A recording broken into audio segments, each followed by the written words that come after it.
আসসালামু আলাইকুম, সবাই কেমন আছেন? আমি আলহামদুলিল্লাহ ভালো আছি। যে কোনো কাজেই আমার এক বান্ধবীর সাথে কালকে হঠাৎ দেখা হয়েছে।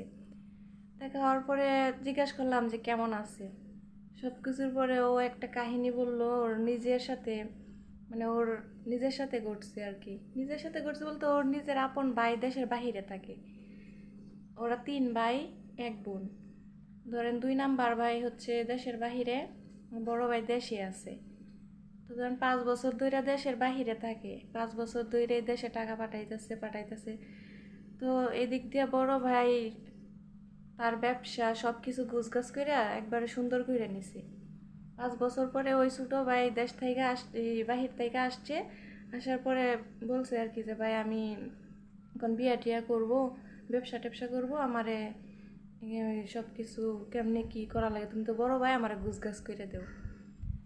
তো ওই সময় নাকি বড় ভাই বলে যে তুই কয় টাকা দিছস 5 বছরে, যে তোরে আমি গুছগাছ করে দিতাম এই সেই। তখন তো ছোট ভাইয়ের মাথায় হাত, যে কি বলে আমি কি টাকা দেই নাই, আমি তো আমার খরচের টাকাটাও পর্যন্ত রাখি নাই। থাকা খাওয়া সব কিছু এইগুলা বাদে সব টাকাই তো আমি পাঠাই দিছি।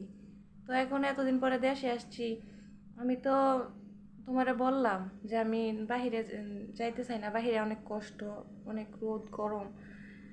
কারণ কি কেমন কষ্ট করে কেমনে যে আমি টাকা পাঠাইছি, কি পরিমাণ কষ্ট করছি, এটা যদি তুমি বুঝতা তাহলে আমার আজকে এই কথা বলতা না যে কয় টাকা তুই পাঠাইছিস। তো এই সময় তার মা বলতেছে যে টাকা তো পাঠাইছি, তুই মিথ্যা বলস কে, সব সময় তোর অ্যাকাউন্টে টাকা দিছি। ছেলে বলে প্রত্যেক মাসে মাসে আমি 1 লাখ টাকা করে দিছি। তো 5 বছর হিসাব করো আমি কত টাকা দিছি। ওরা আবার হিন্দু পরিবার। তো বড় ভাই তো বলতেছে যে না তুই টাকা দেস না, দেস নাই।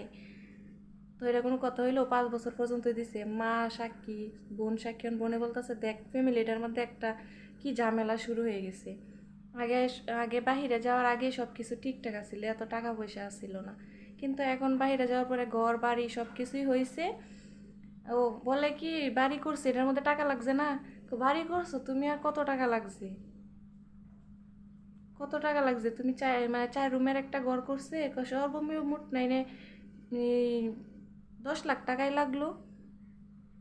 আচ্ছা 1 বছরের টাকাই না লাগলো, তার আর 4 বছরের টাকা কি করছো? আমার বোনডে পর্যন্ত, মানে বোনডে বিয়া দেয় নাই। বোনডে বলছে দেশে আইসা বিয়া দিব, তো বোনডেও বিয়া টিয়া দেয় নাই। তো এই যে ভাই আপনারা বাহিরে থাকেন ঠিক আছে, সব টাকা ফ্যামিলির কাছে দেওয়ার কি দরকার?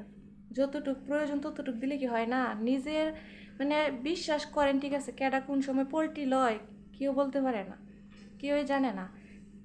ধরেন আপনি যদি 60,000 টাকা মাসে ইনকাম করেন, 60 থেকে আপনি 30,000 টাকা ফ্যামিলিরে দেন আর 30,000 টাকা নিজের অ্যাকাউন্টে রাখেন। নিজের বউ বলেন, নিজের মা বলেন, নিজের ভাই বলেন, কেউরে বিশ্বাস নাই। মানে নিজের হাত যে পর্যন্ত শক্ত না হয় ওই পর্যন্ত কেউরে বিশ্বাস নেই। আপনি ফ্যামিলিরেও দেন, আপনি নিজের কাছেও রাখেন কিছু না। এই যে আজকে যদি ও 1 লাখ টাকা পাঠাইছে প্রত্যেক মাসে মাসে, 50,000 টাকা রাখতো, 50,000 টাকা যদি পাঠাইতো, তা আজকে ধরেন অনেক ক্যাশ থাকতো ওই ছেলের, না আমার বান্ধবীর ভাইয়ের। তো এই যে ক্যাশ নাই, আজকে ও কি করব? আবার বলতেছে যে বাহিরে যায়া, মানে ও মানুষ চেনা হয়ে গেছে, ও এখন কেউ বিশ্বাস করে না। তারপরে মানুষ টানুষ নিয়ে বসলে কি, ও স্বীকার করলে তো আর কিছু করার নাই। কারণ না কথার সাথে কি আর কোন কথা আছে? না বলছে তো বলছি। তো এই হয়েছে অবস্থা। তাই বলি যারা প্রবাসে আছেন, ভাই আপনাদের কাছে রিকোয়েস্ট, আপনাদের নিজেদের ভবিষ্যৎ অন্ধকার করবেন না। বউ আছে, বউরে বিশ্বাস করেন। মা আছে, মারে বিশ্বাস করেন। কারণ মা বেইমানি করতে পারে না, কিন্তু অনেক মা আছে আবার বেইমানি করে। অন্যান্য পোলাপানের দিকে তাকায়া কিছু তো করার নাই, অনেক সময় করে কিছুই করার নাই। তো নিজেদের সম্বল নিজেরা একটু কইরেন, নিজের ভবিষ্যতের কথা চিন্তা কইরা যারা যত টাকাই দেন 50% টাকা বা যত টাকাই হোক নিজের অ্যাকাউন্টে রাখবেন।